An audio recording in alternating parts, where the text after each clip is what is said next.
7th grade social studies at Liberty Bell Middle School in Johnson City. I know what you're thinking. Yes, I'm one of those crazy people who actually likes teaching middle school. I also have the honor of serving as the vice president of the Tennessee Education Association. If you don't know about the TEA, let me tell you, we are the largest voice for public education in the state. We represent 70,000 plus teachers and represent the interest of over 1 million students across the state. How do we know we're doing our job correctly? Because the governor doesn't like us. He came after us this year, and we're still standing strong. We've been here 158 years. We're going to be around for a lot longer than that. As far as attacks on public education go, you know, I will say in all my years, this is my 20th year of teaching. 20 years. Don't know where it's gone. That's right. My first students are now adults and have their own kids. It's a scary thought. But the attacks on public education, they vary. You know, right now we have a governor and a supermajority in the House and Senate who, pardon my French, I'm going to get in trouble, are hell-bent on privatizing education.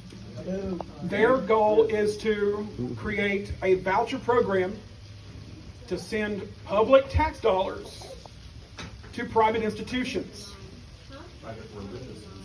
Private religious is part of it too, absolutely. The problem with this, besides taking public tax dollars away, is that private institutions aren't held to the same standard. You know, in public education, we are held to a really high standard. Sometimes it's hard to achieve, but we get there. You know, we are tough people. But private schools don't have to actually hire licensed teachers. That's right. That's right. Don't have to pay them well. They also don't have to accept every student. You know, in public education, we take in every student that walks in our door. And we love on those kids, we teach those kids, we fight for those kids daily. In a private school, you can take who you want, you can kick out who you want.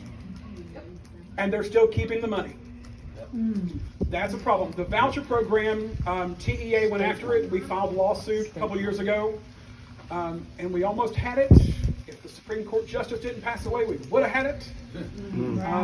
But Governor Lee got to put in one of his people, and we lost that battle. We've been fighting vouchers now for about 10 years. Right now, currently, the voucher program is only in Memphis, Nashville, and as of July 1st, Hamilton County in Chattanooga. So to say that it's going away is not. They're picking the biggest locations first. So obviously next will be Knoxville, Clarksville, Montgomery, and pretty soon it'll be Northeast Tennessee. They've been trying to get here for a while, but we fight them hard every year, and we're going to keep at it. Thank you. Thank you very much.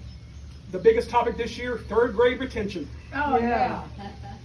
We don't understand it.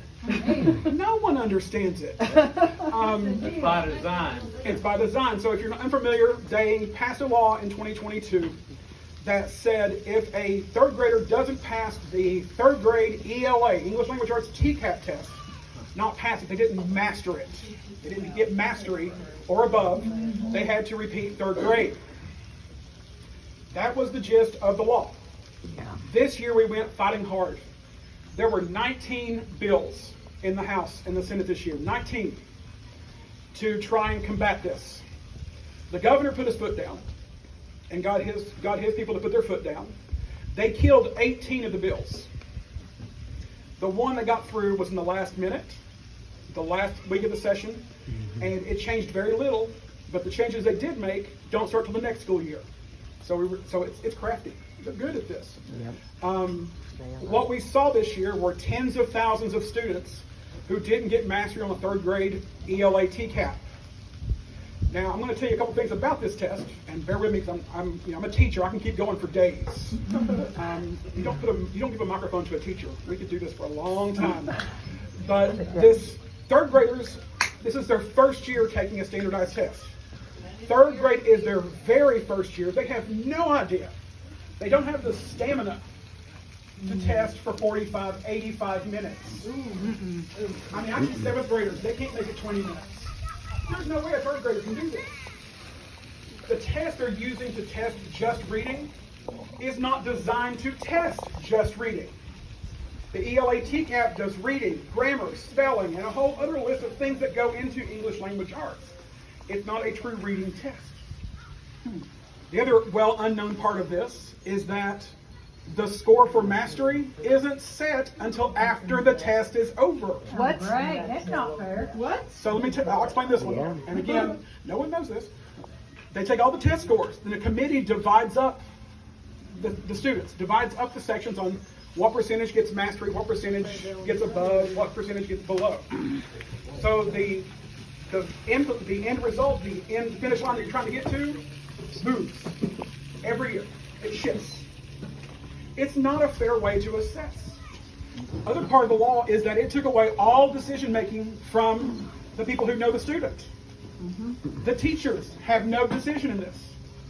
The school system has no decision. The parents have no decision making in this. It's left to a single test. So we're going to continue fighting this. This fight is far from over. The voucher fight is far from over. What we are seeing now, and this is the hard part, are public attacks on education and on educators. We have these wonderful grassroots groups, and nothing against grassroots groups when they're doing a good job. Perhaps you've heard of this group called Moms for Liberty. Oh, you have? So you have heard of them. Moms for Liberty Are not for a liberty. well-funded grassroots group, which Yeah. now mostly is spending their time in Middle Tennessee right now. There is a Moms for Liberty group in Northeast Tennessee. Oh, no. I know because I've been attacked by them. That's when you know you're doing well. They come after you. Yeah, that's true. Right. Get your own trolls. Doing a job. But their goal is to ban books, to rewrite history. I just came from Florida. I just came from the National Education Association's annual meeting in Florida. I know Florida. Sorry. In talking to the Florida teachers, they're having a lot of the same issues that we're having, because it travels from state to state. It's a big group that does this. It's not my phone. They're rewriting history now in Florida. Yeah. Rosa Parks, you know Rosa Parks, Right. Yeah. You know, civil rights icon. They have rewritten the textbooks in Florida to say Rosa Parks got arrested because she chose the wrong seat. Oh, Not that she sat in a seat meant for white people and refused to give it up. It's that she chose the wrong seat, and that's who Rosa Parks is. If you They don't get educated explain in it? Florida, they don't explain it. That's the gist. any seat. Now, it's going to happen here in Tennessee. I'm going to tell you why. The governor, the Speaker of the House, the Speaker of the Senate, they each get 3 votes. They get like 3 people to the textbook commission. The Speaker of the House just nominated someone. I will not name her name because I try not to name those people. I know her well. She is very much anti-Semitic. She very much wants to rewrite history. She calls herself a special envoy to the UN. Apparently, they let anybody in the UN. But I sat and watched her give a presentation about how a textbook company was linked to a Libyan terrorist group. Oh, come on. These are the people that our elected leaders are putting forward to take over education. We have a new commissioner of education. She was just put in on July 1. Who has, ready for this? 0 teaching experience. Oh, great. Of course. She's an attorney. Maybe a former attorney, I'm not sure. But she's been working for the past 10 years in Texas for a group that is pro-voucher. Their sole journey has been to bring vouchers in. So the governor's made it very clear what his fight is. His fight is to privatize education, to attack public school teachers, and that's where we stand currently. Now, there are lots of other fights going on. You know, we've seen lots, and we talked about this earlier, Tennessee now has the bragging rights of having the most anti-LGBTQ legislation Yeah. that has been passed It's across disgusting. the nation. Oh. I will tell you, and I tell this story because it affects me personally, because I deal with students every day of every kind. You know, I've got students who are white, students who are black, Hispanic, students that come from countries I've never even heard of. I've got students who identify as straight, trans, you name it. I teach public school, I get everybody. Mm-hmm. I had a student 2 years ago who identified as a trans student. And my teammates had a hard time accepting this student and their preferred pronouns. Everyone has a different background, I get that. But my goal as an educator is to show my kids that they're loved, that they're respected, they belong there. This student told me by December that he was choosing not to try and commit suicide again because he found acceptance in my classroom. Now, that wasn't easy for me. I got a letter at the end of this school year, because that child is now going to be a freshman. Oh, Lord, help us all. God bless the freshman. Who told me that they are now 18 months of being mentally healthy. And that is what we fight for. So, the Tennessee Education Association, we fight for a lot of different things. There is one reason that we get attacked a lot is because we fight for our kids.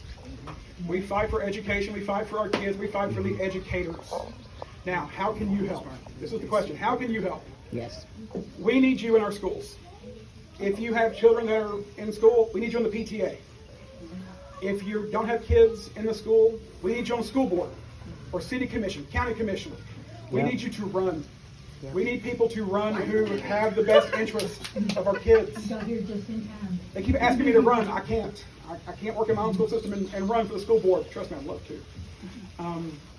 So I fight this way. I fight as the vice president of the TEA, making sure that our voices are heard. My job is to tell the stories to our lawmakers.